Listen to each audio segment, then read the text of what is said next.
This this open letter is for Khorshid Naderi-Azad, my cousin. It's in regards to my sister Vida Farrokh Nejad and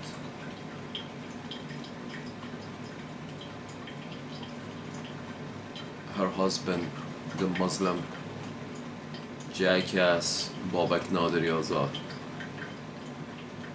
Here's the thing, Stephen. In continuation of the last piece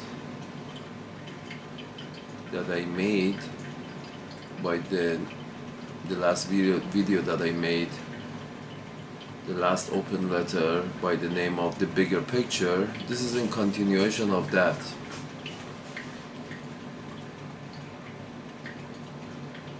Here's the thing. It's not only the financial aspect of the situation, the unfairness of the situation that took place in our household, our life. It's not just the financial pain and the financial discrimination that has hurt my life, my brother's life, and our mother's life. It's the psychological hit that we have taken with the situation of unfair distribution of resources in our family. This, in fact, one can argue that the psychological issues that arises out of discrimination is much more destructive than the financial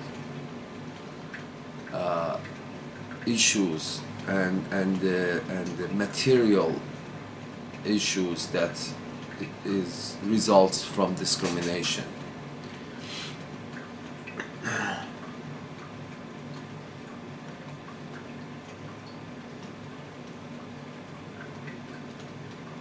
And to an extent, me and my brother I have noticed when I talk to him that to a large extent, me and my brother can really understand, really in our bones, we can understand the frustration that the black folks in the United States have are going through and have gone through. The frustration that you see and you feel that you're being discriminated against, because we have been frustrated like that in our own household. There is one thing, you're being discriminated because you have a different color skin. There is another thing, you're being discriminated just because,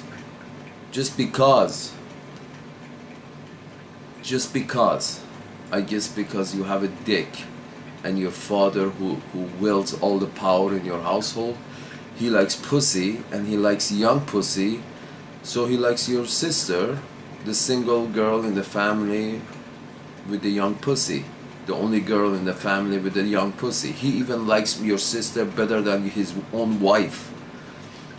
So all the resources go to her, and the rest of you stand there with the thumb up your ass, just happy that you get a plate of food every day. You see what I'm saying? It's not, you can't.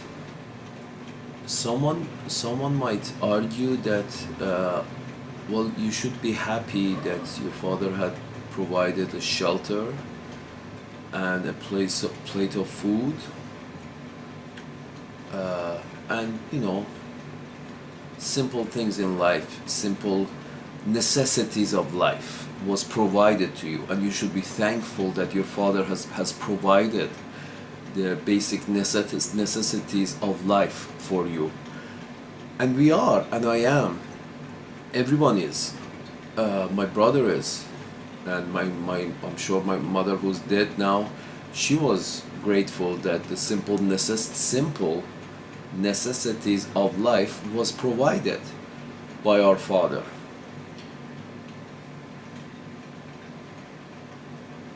But that is like that is that is like saying all the slaves in the plantation should have also been grateful that the lord of the plantation, that the plantation owner was providing them with food and resources and blah blah blah, with the basic necessities of life. So that kind of argument that you should be grateful because you were given the basic necessity of life, and don't argue, don't bother, don't even talk about discrimination because you were cared for with the basic necessities of life, that argument goes nowhere, because so did the plantation owners, so did the slave owners. They provided the basic necessities of life to their slaves who were working in the field. And that's what we did actually in our household. Me and my brother and my mother, we all went and worked in our family orchards. Literally, we worked in the fields for our father. We thought it was our family business, but he looked at us as his business, not our family's business. We,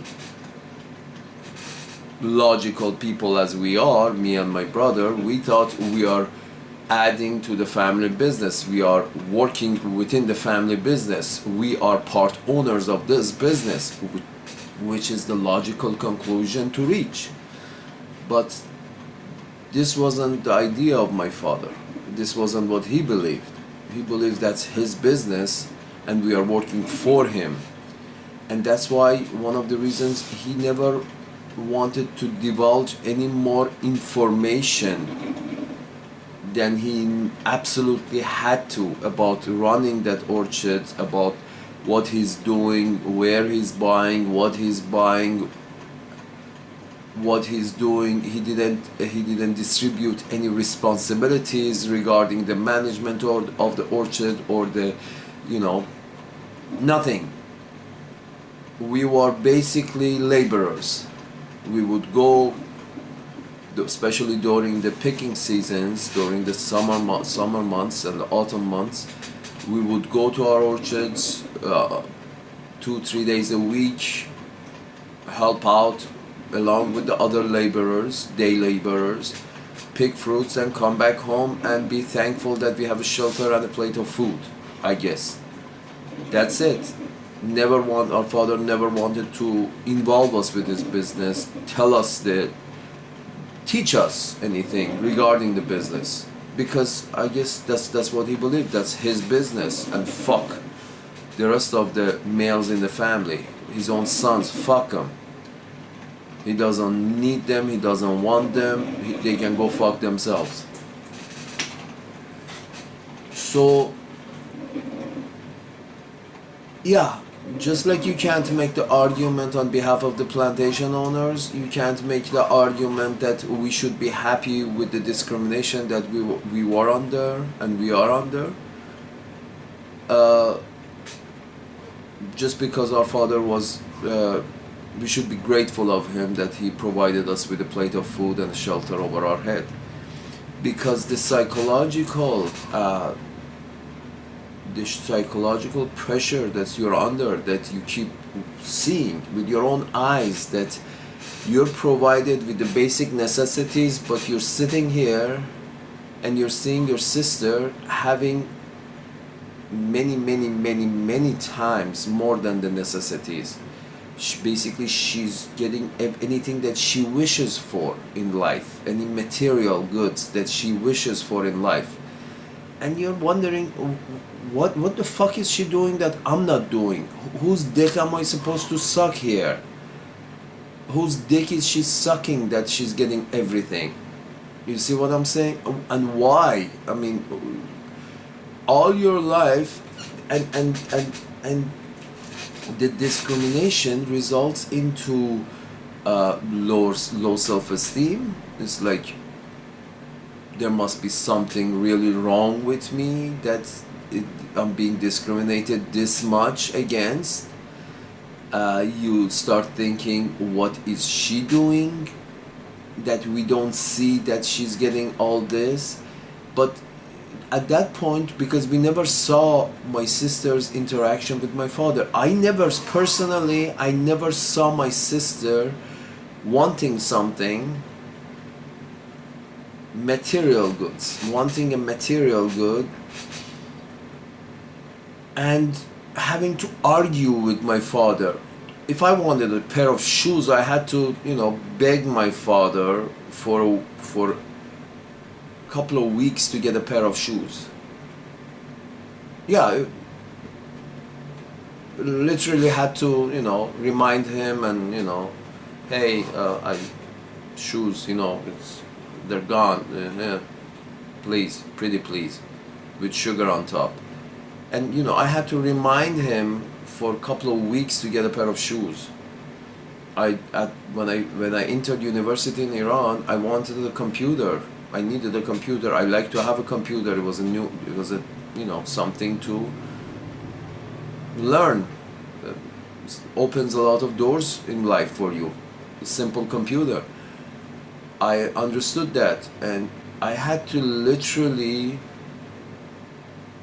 argue with this motherfucker for 6 months to get a computer. And not only this motherfucker, whenever you wanted something bigger than a pair of shoes from this motherfucker, he would not give it to you, and you had to argue with him. Then he would bring in go and tell your sister, this piece of shit that had everything in life, he would go and bring her in to talk with you and beat you down and tell you why you don't need what you want, why you don't need what you want, you don't need to have it.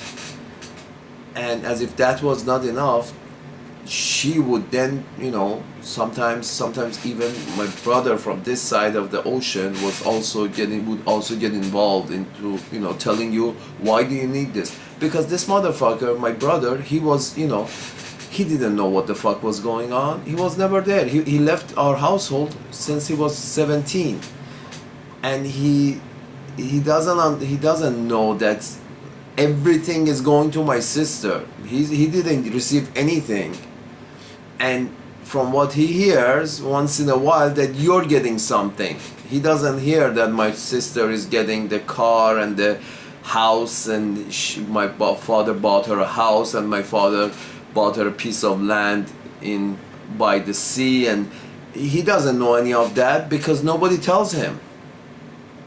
Do you see where I'm going with this?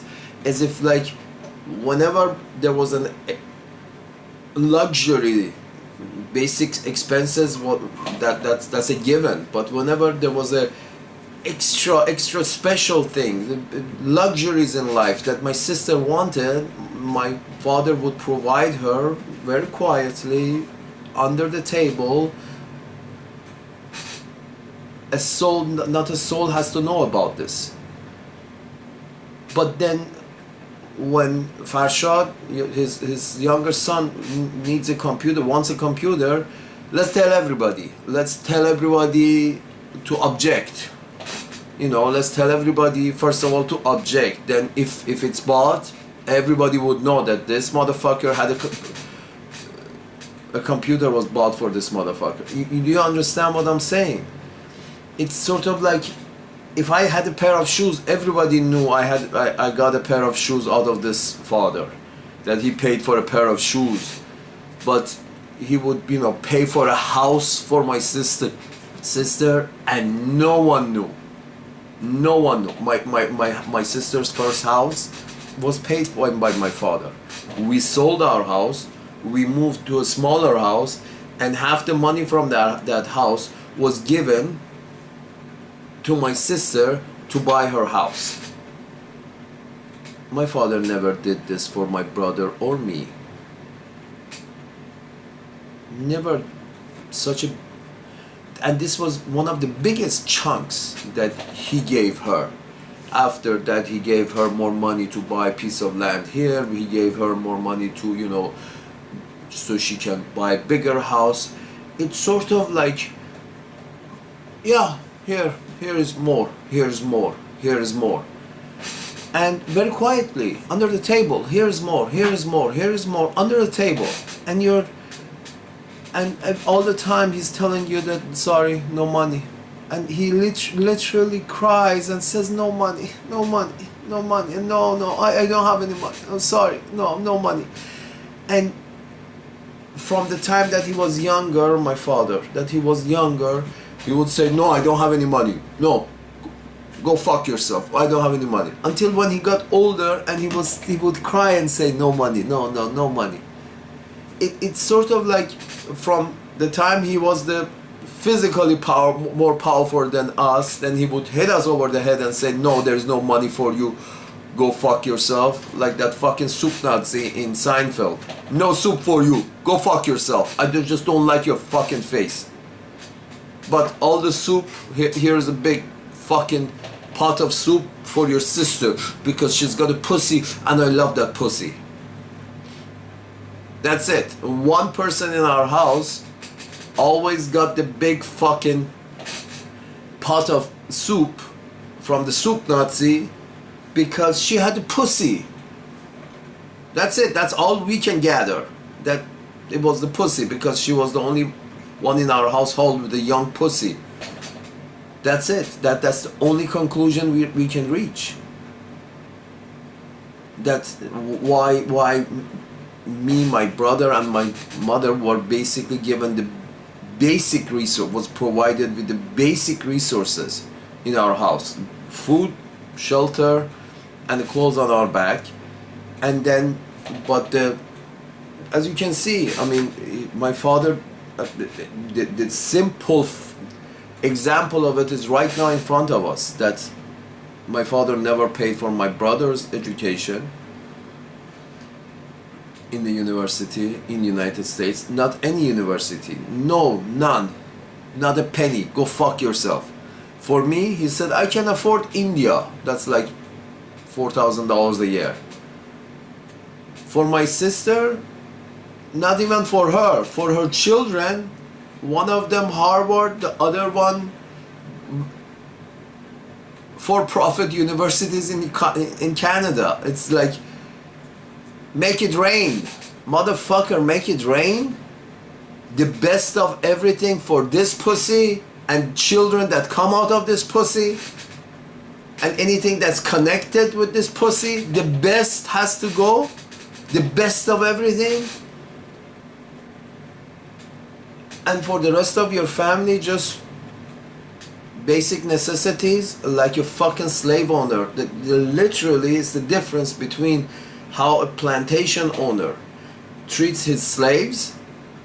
A plantation owner also provided the basic necessities of life to his slaves: food, shelter, and the basic clothes on your back. Literally slave condition that me, my brother, and my mother were living under. And that's for us. And my sister was literally, if you want to compare, she would be a Southern belle living in a mansion, and my father just making it rain.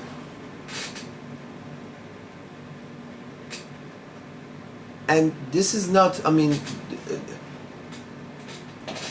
and as if somebody wants to say, yeah, maybe she deserved it because she was such a, good human being. No, not a chance. She was a deserving human being. No, not a chance. She never did what she never had any. She never took care of any responsibilities in our house. She never worked around the house. She never worked around the plant, the orchards that we had. She never helped out. She never cooked a meal in our house when she lived in our household for 31 years, and she never cooked a meal. And she never helped my mother cook a meal.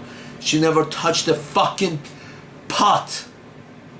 It's like, no. She's beyond these physical works that needs to be done around the house. She's beyond that. You have to look up to her somehow. She was put on this pedestal that she only needs to be, you know, make it rain for her. Just make it rain. Literally like a strip club. That my father is the horny motherfucker sitting on the stool, and my sister is the prostitute shaking her money maker. My father getting a hard on and making it rain. This is as simply as you can put it. That I can put it. Literally that simple. And that's why we think it was a sexual thing between them, my sister and my father. Whether they literally engage in sexual activity, whether my father didn't have any choice in the later years because he had molested my sister in her earlier years, or maybe it was none of it.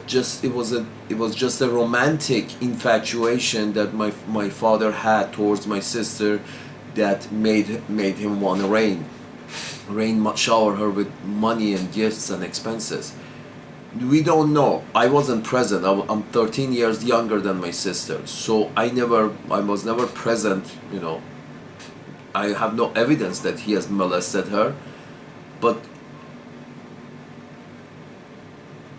from some reactions that I've seen in later years in life, especially, you know, last 10 years or so, it seemed like he couldn't say anything because apparently I felt that his expression, he never said anything, but his expression was that I don't have any choice. This is what I got from the expression of my father, expression in his voice, expressions in his face, that he was giving all this to my sister, and whenever he saw me, or whenever I asked him to be fair, or I asked him to be just, or I asked him to, you know, think about what the fuck he's doing, he would get this pose. I don't know whether he was acting or whether he was serious, but he would get this pose that is like, I don't have any choice, you don't understand, I don't have any choice, I have to give her everything. This was what I got from his expressions, my father's expressions. It's like, I don't have any choice, I have to give her everything. And I never understood. It's like, what the fuck are you talking about? What do you mean you don't have any choice? This was my expression. Literally, when I caught my sister after she took everything from our house overnight. Here I give you an example of the shit I had to, you know, observe. I could only observe because I wasn't in a position, I wasn't given a position to, you know, object. I would object, but my father, when he was young, he would just, you know, shoo me away, tell you it's none of your fucking business. And when I got older, by the time I got older, with 13 years of age difference, by the time I was older, my sister had brought in a Muslim guy in our house, and my father was still on her side, and now I have to deal with 3 people who are against me. I'm objecting to a injustice that being done, and my sister, it's between her and me, so she wants everything for herself. My father, ever since I knew myself, he was giving everything to her, and now she has brought in a Muslim cocksucker into our house, and he's on her side because he wants everything too, because literally it's more profitable for him to take everything from our house to his own. So it's sort of 3 against 1. You see what I'm saying? So I give you an example. At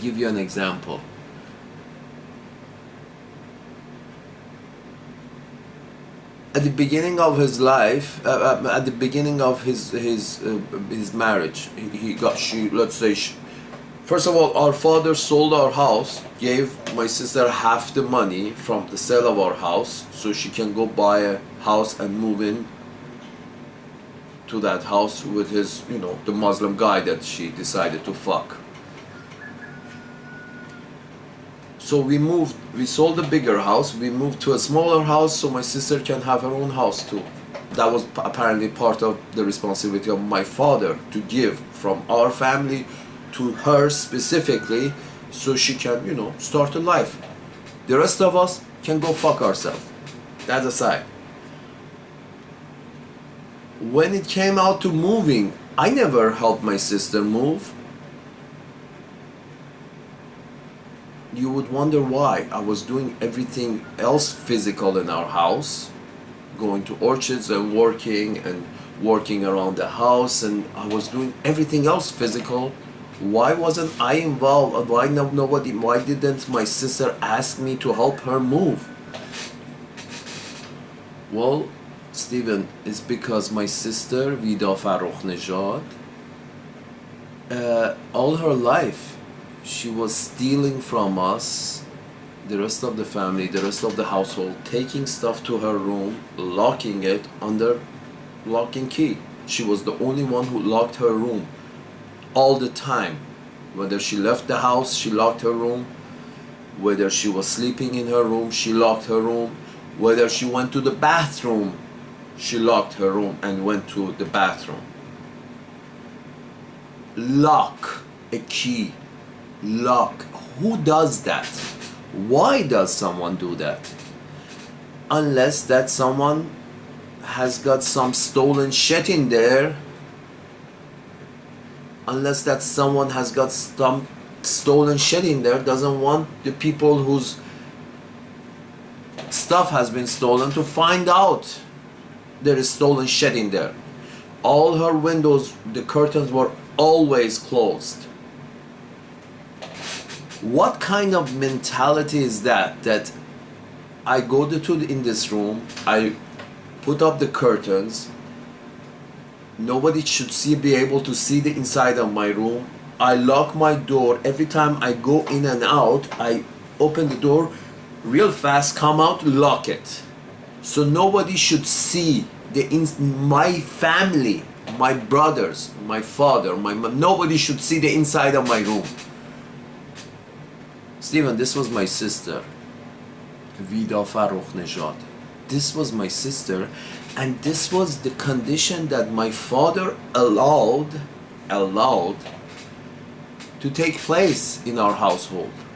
You see, a lot of children want to live like this, want to be treated as the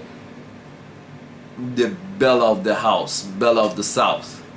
A lot of children want. You ask any children, do you want special attention? Do you want special resources? Do you want everything? Yeah, we are animals. We are animals. We are selfish. We want everything. But what prevents a single member of a family to behave like this is a moderator, is a referee, is the head of the household, is the motherfucker in the household whose job it is to, moderate. The moderate comes from the word moderation. Distribute evenly. Try to be fair. That would be the responsibility of the head of the household, the manager of the household. Well, the manager of our house, unfortunately, it wasn't my mother, because my father would beat up my mother once every couple of months. Literally beat her until she ran away to our neighbor's house. The head of our household was my sister. Why? I guess because my father adored that pussy. I guess.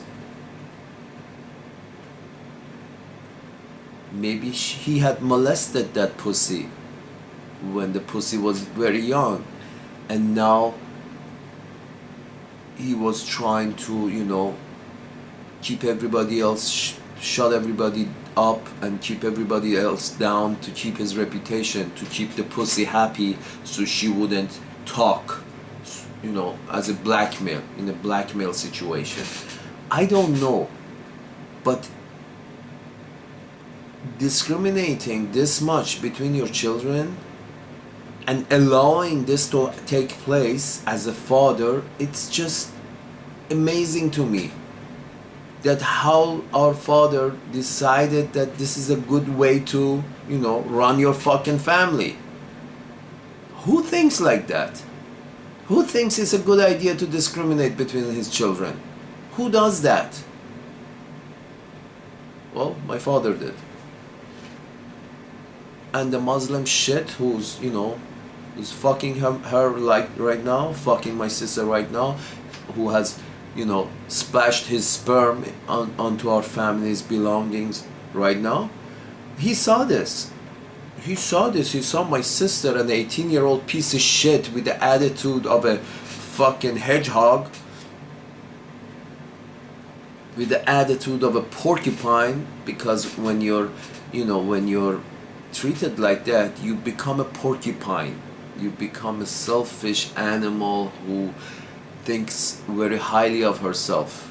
When you're discriminated for, when you're discriminated, there's some people are discriminated against, some people are discriminated for. Those who are discriminated for become these entitled assholes. That's true in a society as well as a family. So whoever in the family that you see has got a personality of a asshole, understand that he's been one of those who he or she has an entitled personality. Understand that entitled personality comes because they have been discriminated for. Simple. So this Muslim piece of shit sees that my sister, first day of university, comes in the university, the only student literally in the whole university that comes to the university with a brand new car at age 18, and she's a woman in the patriarchal system of this society that was and is the prevailing system in Iran, in that part of the world. It's patriarchal. It's like men are given advantage. Men are treated better. It's a man-dominated society.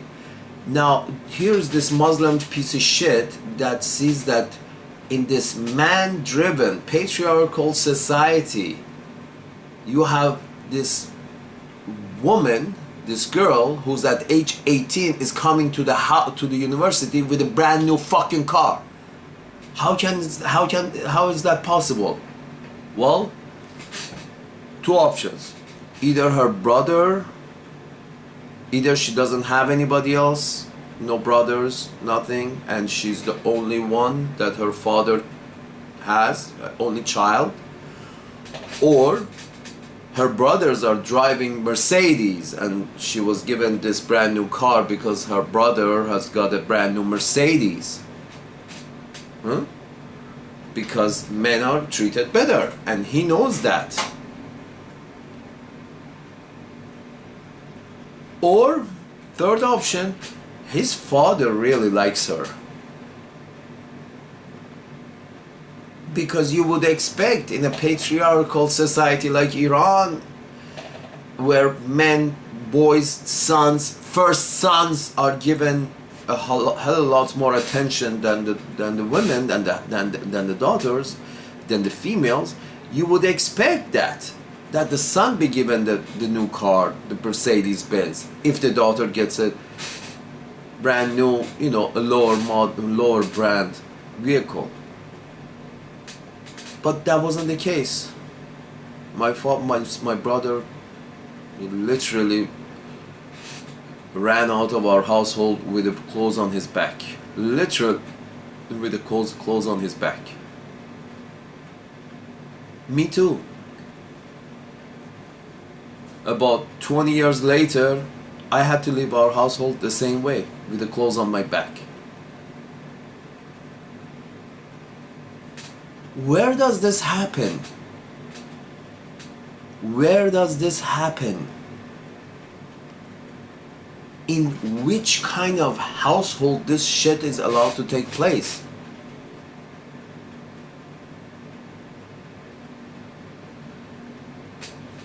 So the Muslim piece of shit sees it either way. I gotta get my dick in that pussy, because either she's a single child that's got all the, that somebody's making it rain for her, either she's a single child, or her father owes her big.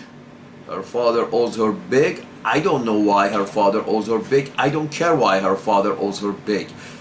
I know he owes her big. He molested her, he fucked her, he likes to fuck her. I don't care. I just know her father owes her big. So I'm gonna get that my dick in that pussy. I don't care.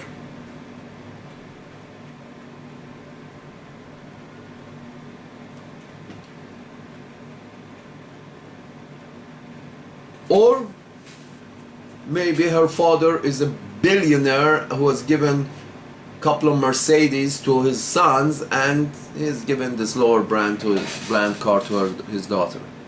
This was the options. And either case, all the Muslim guys got a hard on for in her university has got a hard on for my sister, because they know somebody. They smell money. They smell money. Later on, they find out that no, her father is not a billionaire. Okay, he's not a billionaire, but he still loves this pussy. Why he loves this pussy? Who cares why he loves this pussy? He loves this pussy.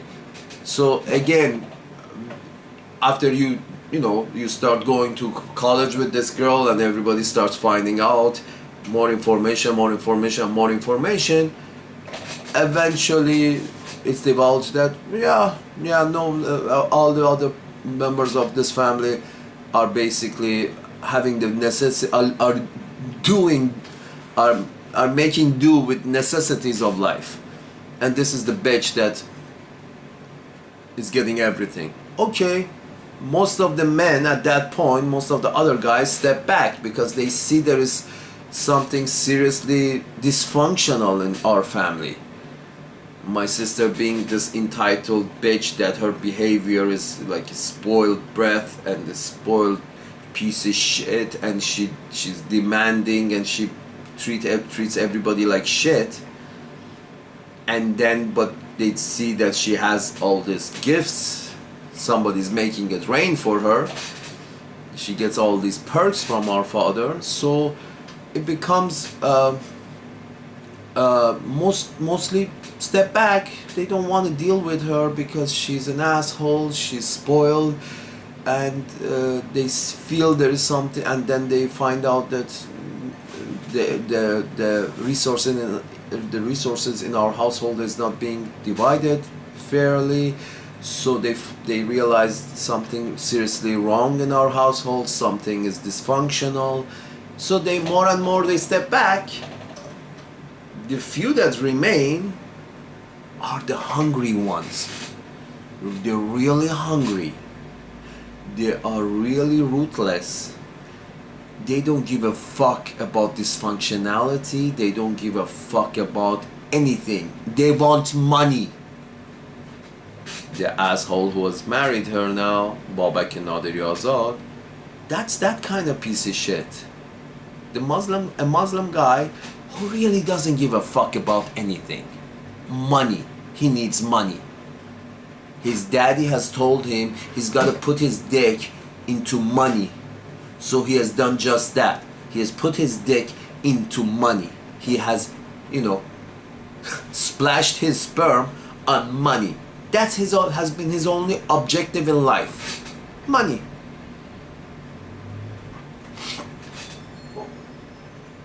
Money. His sole objective in life. He doesn't care that our family has been dysfunctional. He didn't care that my sister is a spoiled piece of shit. He was willing to endure the spoiled piece of shit. He was willing to endure the dysfunctionality. He was willing to endure the bad reputation. He's willing to endure everything. What kind of a man is that? Who's willing to endure everything for more money?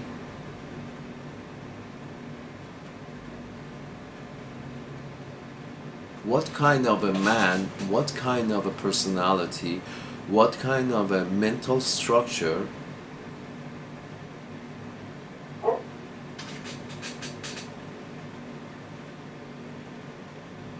has someone who is willing to endure everything and anything?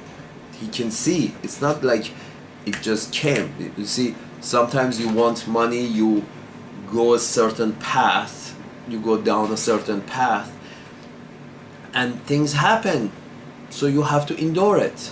You didn't know it's a rocky path. You just thought, hey, the money is there, I'm going down this path to reach that money. Well, certain difficulties come around and you endure. No, this motherfucker knew this path. You see what I'm saying? It's a different story when you know that this path it's got money at the end, but it's a shitty path. You see what I'm saying? It's a shitty path. I'm gonna lose my reputation, I'm going to lose my face, I'm going to lose my sleep, I'm going to lose my peace, I'm going to lose everything. I have to endure this spoiled brat piece of shit. I have to train this spoiled brat piece of shit to treat me okay. I have to, I have to leash her. I have to leash her father. I have to bark at his brothers. I have to, I might have to go to court for everything. I might have to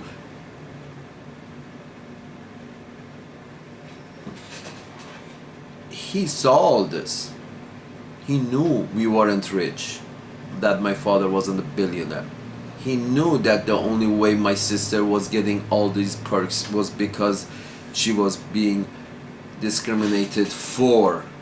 So he knew that it's coming, the hardship is coming, that the masses are going to rise, that there's going to be a revolt, that there's going to be a shit at the end, that there's going to be, guns and knives might get involved. He knew all of this. Because when you see discrimination taking place and you decide to, put your lot in with those who have been discriminated for, the judgment day is coming. But if you still go that route, that means you have a shitty personality, that you don't care about anything except money, resources. Who does that?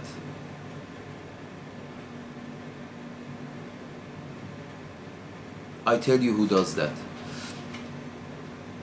My brother-in-law, this Muslim piece of shit, he's from a household that his father married his second wife.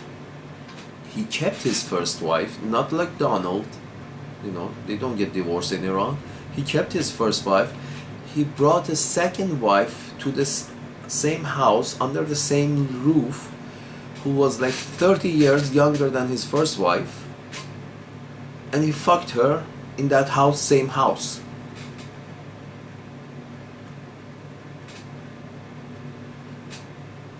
Do you understand?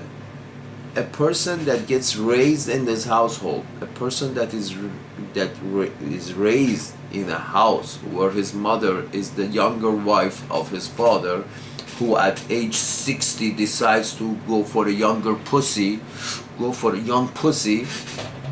Do you understand how fucked up their mentality can be? The mentality of reproduction, the mentality of I have to reproduce as much as I can.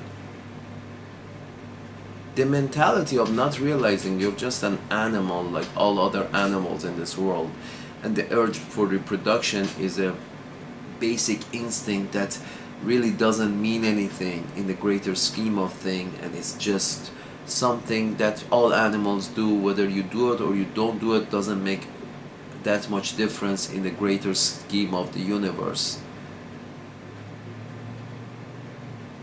The mentality that's animalistic, lower intellect, the mentality that's low in intellect, the mentality that is very basic instinct kind of mentality. And these two found each other. Mr. Basic instinct, I need to multiply mentality, I need to multiply at any cost mentality, with a 60-year-old father who marries a 30-year-old second wife to get a younger pussy in the house to reproduce more, just because he made a few more dollars, so he has to spend it to reproduce more. Meets a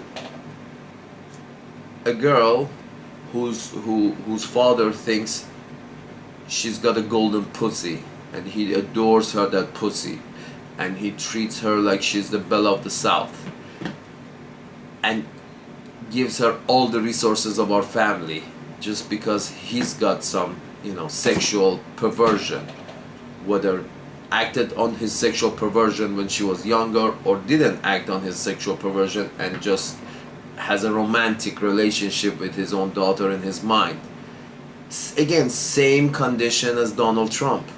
Whether he has molested Ivanka, his daughter, when she was younger, or whether it has always been in his mind that she just has a romantic relationship and a sexual relationship with his own daughter in his mind, we never know.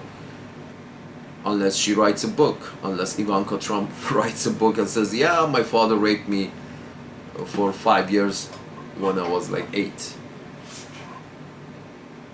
Unless she writes a book and unless she divulges, we don't know. But until that time, you can see from the evidence that there is something really wrong with this family. Again, from the evidence, you can tell there is something really wrong with our family. That this young girl in our house, my sister, gets all the resources, and the rest of the house gets the basic necessities of life and have to be thankful for it.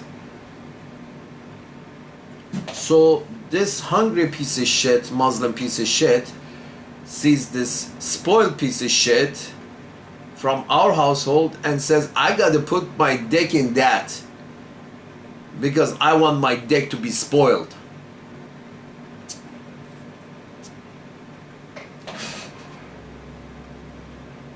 Why my sister went with him? It wasn't his looks, it wasn't his work, it wasn't his ability to make money. One of the main reasons my sister decided to go with him was because he was a Muslim. In the Islamic Republic of Iran, from before revolution, somewhat after the revolution, certainly, Muslims are given privilege over minorities. So, what does that mean is, just put it really simple, is this. If you have a Muslim in the family and there is a fight over the resources of the family, the wealth of the family, the belongings of the family. If there is a fight and it goes to court, the Islamic courts are under the law,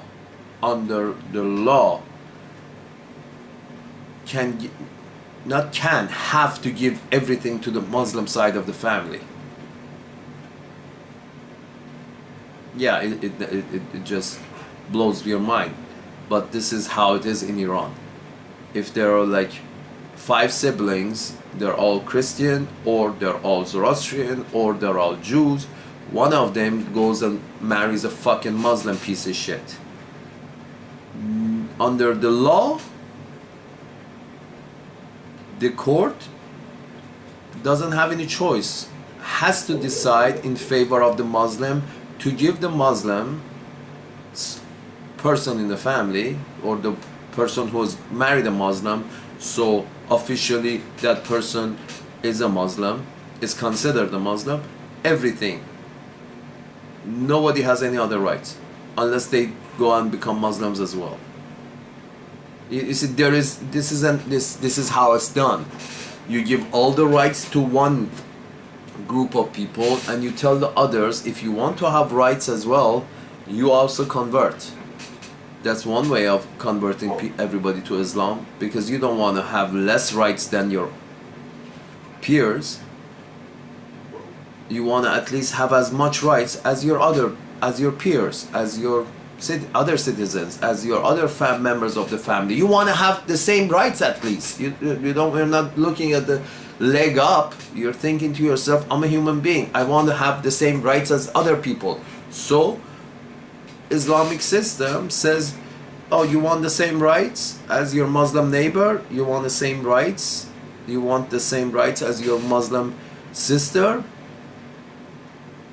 Become a Muslim. Then we give you the same rights. And that's why my sister married a Muslim. Because again, when you raise a spoiled piece of shit, that spoiled piece of shit becomes entitled to everything. Because she's spoiled, she becomes entitled. The mentality becomes an entitled mentality.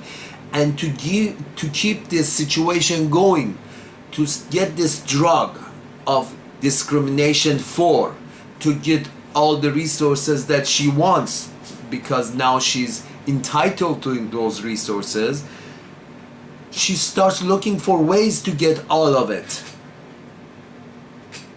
Thinks and how can I get more? How can I get how can I get this continue the situation? How can I continue my advantage over my brothers and the rest of my family? How can I continue this advantage? How can I continue this advantage? Even the dummy will understand after a while of thinking that, hey, one way to continue all the advantages that my father has bestowed upon me is to marry a Muslim. In that way, I can continue to demand everything from our family. I can continue to demand all the resources of our family, my father's family, and the courts will agree with me if it gets to that. It never got to that, because my brother Farrokh, my brother, he left years ago and eventually found a good Zoroastrian family who married their daughter to him, and they paid for his education. So he didn't want to bother. Fuck him. Fuck my father, fuck my sister, and apparently fuck me as well. But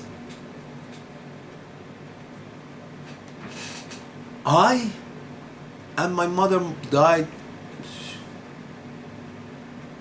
My sister decided that she wasn't worth living either. So my mother died when I was 19. I endured with this family for the next 10-12 years. My father was alone, and apparently I was needed to take care of my father, and my sister had very small children. So apparently I was needed to take care of my father because my sister didn't want to take care of my father. She still doesn't. She's taking care of him because all the money was in his name. So up to now she had to take care of him to extract all the money. But While I was taking, I took care of my father for 10 years. I cooked for him, I cleaned for him. And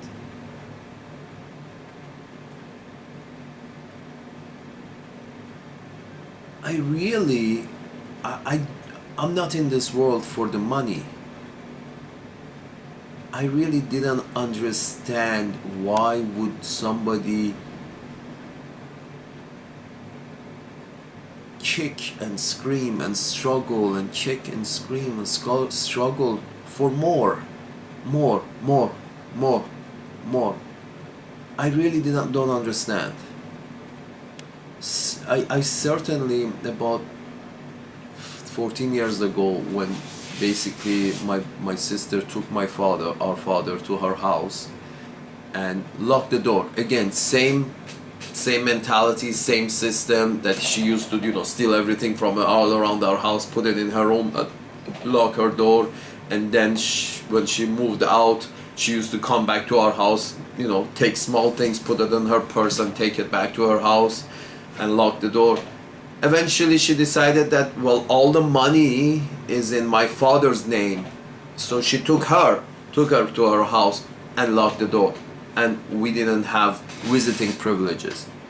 And our father never wanted to visit us. Surprise, surprise. This piece of shit father that we had, Vida Farrokh Nejad, for the 3 years that I was living in your house in the United States, not only he didn't give your father a penny for my expenses, and I was 13, not only he didn't give a penny, but he never asked me how am I doing. Every 6 months he wrote me a letter. He only said what I should be doing. Basically, do whatever they tell you to do. Don't do anything wrong. They're basic. That's it. That's basically, do what they ask you to do. It's like you're their servant.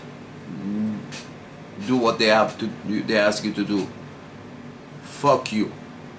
How you're feeling, what you're feeling, how comfortable life is for you. Who the fuck cares? You don't have a pussy. I don't give a shit about you. Your sister has a pussy. I give a shit about that pussy. You don't have a pussy. So go fuck yourself. That was basically the level of care that my father bestowed upon me.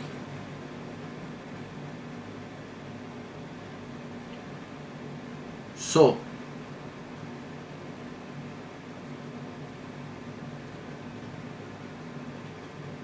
she took my father to her house about 15 years ago when I left Iran. Eventually I left Iran again with my clothes on my back, because I saw that she's taking my father to her house and locked the door, and this is the same father I've been waiting for the past 20 years so I can, with his green card that has come after 20 years, I have been waiting for the past 6 years after that, and haven't got married, haven't started a business in Iran, haven't got married in Iran, haven't done anything in Iran, so with the help of his green card, I can get a green card and come to the United States. And according to US law, you cannot do anything. You cannot get married, you cannot, start a family, you cannot do anything if you want to, use this family connection. And if your father is a citizen, if your father has a green card and you want to come to United States relative to his green card and get a green card, you're supposed to be still living under him, under his household, under his responsibility. So you can't have your own life. You can't get married, you can't, and there is no use starting a business in Iran or entering into a business in Iran when you know you don't want to live in this fucking country with this fucking brown people. You don't want to live here, so you can't start anything, you can't do anything, you can't enter any business, because it's a waste of time, because none of what you do is going to be relevant to what you're going to be doing on the other side of the world where you want to be. is not going to be relevant. So you don't do anything. You wait and you wait and you wait. And about 12 years ago, 15 years ago, when I was still waiting to, find a way, waiting to use my father's green card and move to the United States, he goes to my sister's house and stays there. And she's happy that he's staying with her because he's got all the money in his name, the land and the orchards and the house and the money in the bank, everything. This piece of shit, at that time he was like 82 years old. At 82 he still has kept everything in his name. Everything. Well, my aunt, I have my aunts and anybody else with a little logic, a little brain in their mind, sees that difficulties that, all his children have, not difficulties, you don't need to have difficulties. You want to distribute the funds so everybody can, use those funds to invest and grow and invest and grow. You don't want to keep all your money till the last day of your fucking life. It just makes sense. You have all this money as the responsible person of the household, whose everything is their name. You have all this money. You start selling this money and distributing the funds between your children, so your children can go invest here and there, so they can come up. So they can use that money instead of that money sitting all in your name at 80 years old. My father was like 80 when my sister took him to her house and locked the door and didn't even allow him to talk on the phone with his sons. He didn't want to talk on the phone with me because I pushed him in the house. We had an argument over that India situation where he hung up the phone on me when he was in the United States. For the 100th time, he smashed something over my head, and I was, I had to return from India. So out of frustration, I just pushed him once, and apparently that was it. That was the end of it. It was unbearable for him. The son that he has beaten all his life has pushed him once, pushed him back once. Didn't hit him, just pushed him. And I pushed him and he fell on his bed. Out of frustration, out of madness, that why he has fucked me all my life. Why he has been such a shitty father all his life. Why he didn't send your father a penny for my expenses when I was 13. Why he sends his own son as a servant to his brother's house when he's 13. Why he doesn't distribute resources to all his children evenly as he's supposed to do. For all of these frustrations, I push him back, and he goes to my sister's house, and basically he doesn't want to speak to me no more because I've been such a bad person. I pushed him once. My sister has fucked different Muslim guys since she was 14. She used to put an IUD up her cunt when she was 18 and give up the pussy. So the Muslim boys who fucked her wouldn't even have to, spend money on condoms. And I'm the bad guy. You see how frustrating, confusing, and mind-blowing the situation is. The daughter who has never done anything in our household, never taken any responsibility, never helped anybody out, always was the source of all the frustration in our household, the greediest person in our household, the most selfish, self-centered piece of shit in our household, she still is the good guy, and the sons, if they misspeak after a lifetime of being mistreated, that's unacceptable. That's unacceptable for our Father.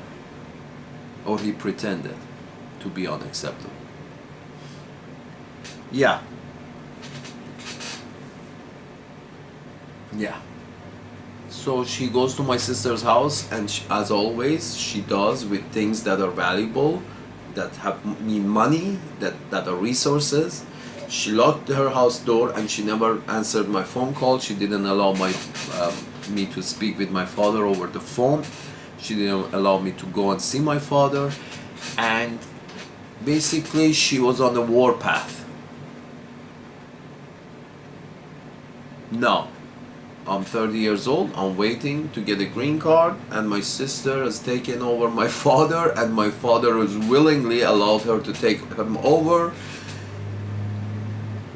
as, you know, the first husband going and living with the second husband of with the third husband of my sister. And about 10 years ago, she moved to Vancouver, Canada. So now she's living in a city with her, in the same house with her first husband, who was my father, and her third husband, who's this Muslim piece of shit. And she's living in the same city as her second husband, Manuchehri Rampur. The same guy that when she was 18, she went and slept with him for 2 months in his bachelor pad. You see, in a patriarchal society, in order for a woman to get ahead, she has to be loose. She has to be willing to have sugar daddies. That's what happens in the patriarchal society. If you have sugar daddies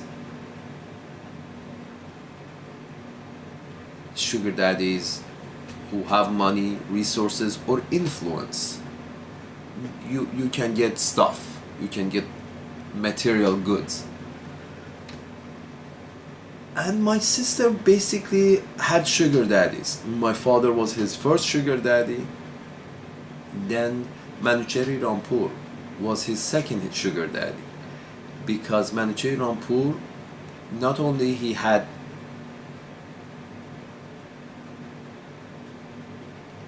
his main function as far as my sister was concerned was his influence with my father.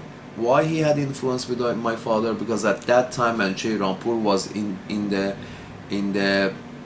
he was working somewhere close to the top of the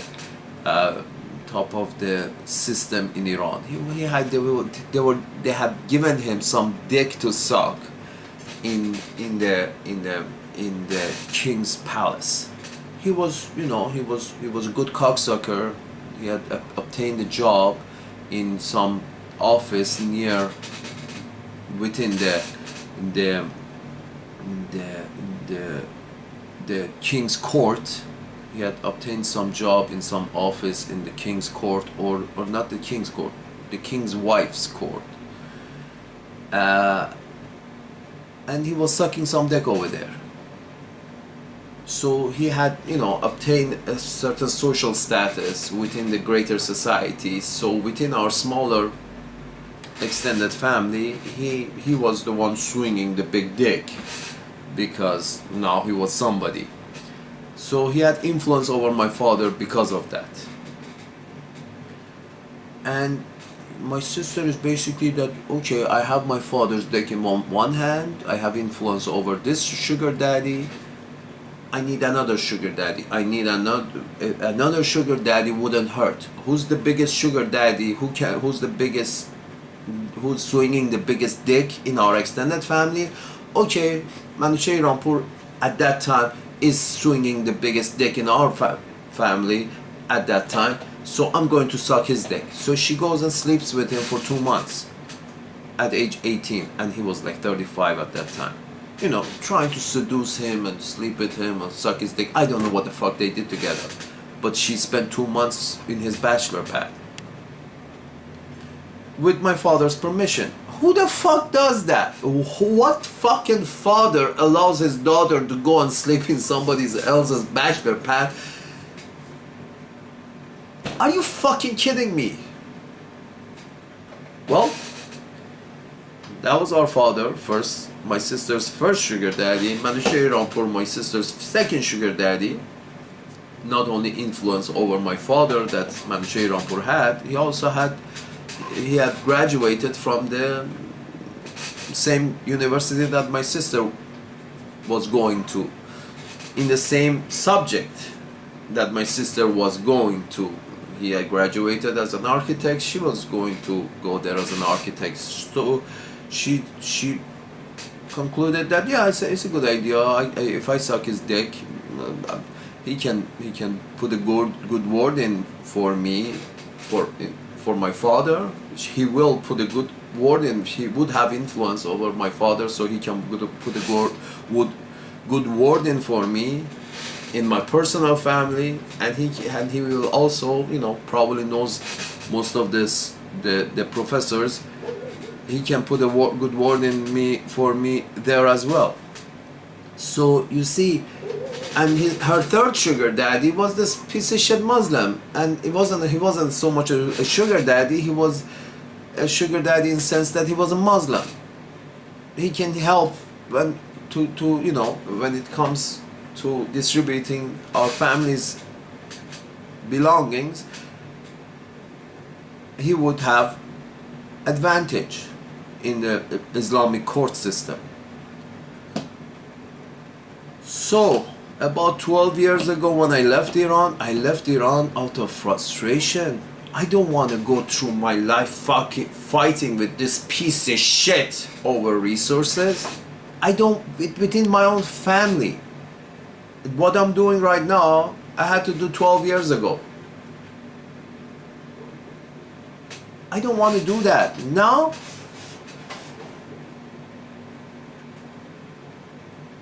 I feel it's important not for me, for others who have to deal with pieces of shit like my sister to know about this, so they understand this is not normal.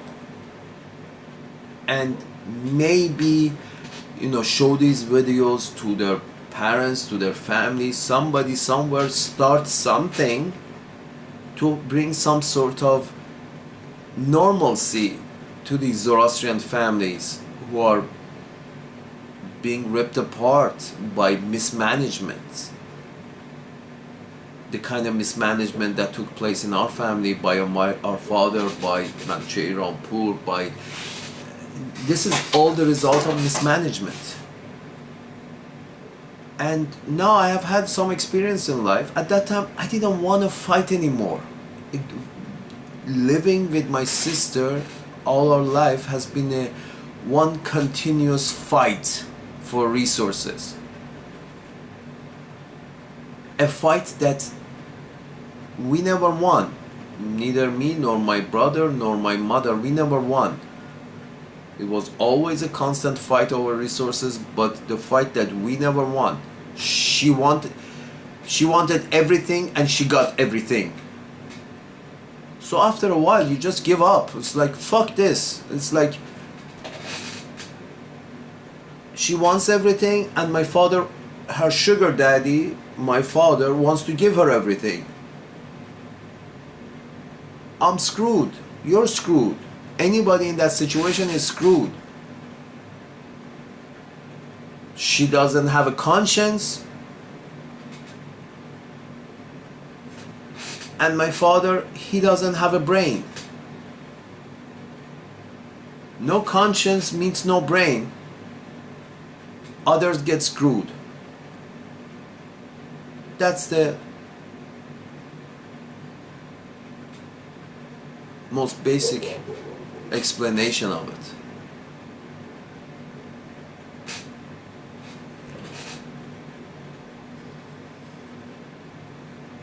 That's the most basic explanation of it. And I was never the kind of person who would,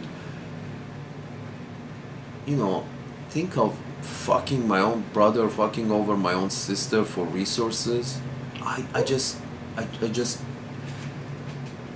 can't think like that. I just can't. I rather, sleep rough and eat shit than fuck over my own family. Because I look at my family, I used to look at my family as my compadres, my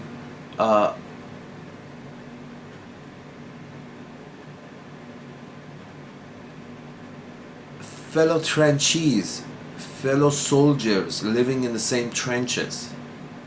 That's how you're supposed to look at your family, as fellow soldiers living in the same trenches, under the same fire from the outside, from the greater society. They are the enemy. They're firing at you, at your trench, so you and your fellow soldiers in the same trench have to, look after each other, fight the enemy who are outside of these trenches. This is not how my sister looked at the situation. He looked at me as the enemy because she has to share resources with me, so I'm the enemy. She doesn't even want to share a penny with, her fellow trenchie. And unfortunately, that's a very lonely life. When you feel you don't have any compadres, even the members of your own family are the enemy, and you start, shooting at your own family, that's a lonely life. And my sister has been living a lonely life. She's been compensating her lonely life with, gathering some Muslims around her and giving those Muslims some perks from all the money and all the resources that she has been stealing from our family. She has been doling out a little here, a little there to a couple of Muslims. So, she would have a tribe of her own. You have your own tribe, but you fuck your own tribe, and then you go and you sell, give some free perks to members of other tribes, so you can, have some people, some friends. That's how my sister used to behave. I mean, with that brand new car that, should have been the car that my brother and my sister and my mother would use, that wasn't the case. The brand new car was given to her by my father for her personal use. She had the newest car in the family. The family had two cars. She had the newest car in the family, and instead of that new car being used by other members of the family, no, that was for her personal use. And she used to give rides as a taxi, as a free ride service to a couple of Muslim friends, 3, 4, 5, 6, whatever Muslim friends from her university, and they were her tribe. Sort of like, here, I give you some free ride, you can use me as a taxi service, my father pays for the gas and I give you free ride, and you be my friend, because my brother is my enemy, my other brother is also my other enemy, and my mother is my enemy. My daddy is good, he's my sugar daddy, and I need some Muslim friends to, have a tribe of my own. And that was my sister's perspective in life. And that was the father that considered that perspective as okay, and didn't correct her, and didn't manage her, and didn't, oh fuck, a blind man can see this shit is going nowhere. A blind man can see that she needs some management. A blind man can see that, could have seen at that time that this dysfunctional system is ripe for falling down.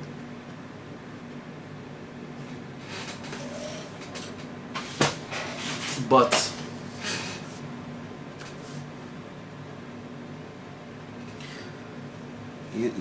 as I said, us brown people are, the IQ is very low. I mean, look at it. Look at it.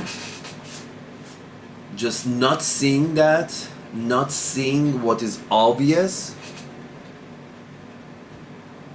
is just means low IQ.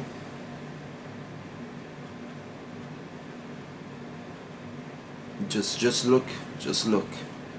Africa still killing each other over chickens and goats. That shows their IQ.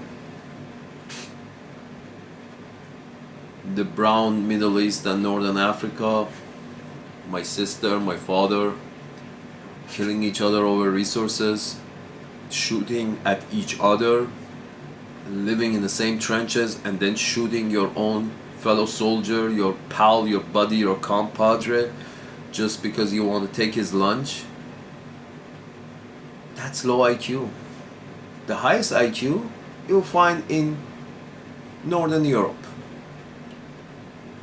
Sweden, Finland, Norway. Yeah, I'm sorry. It is race matters. Race matters because IQ matters. And the ones with less pigment have higher IQs. No surprise there.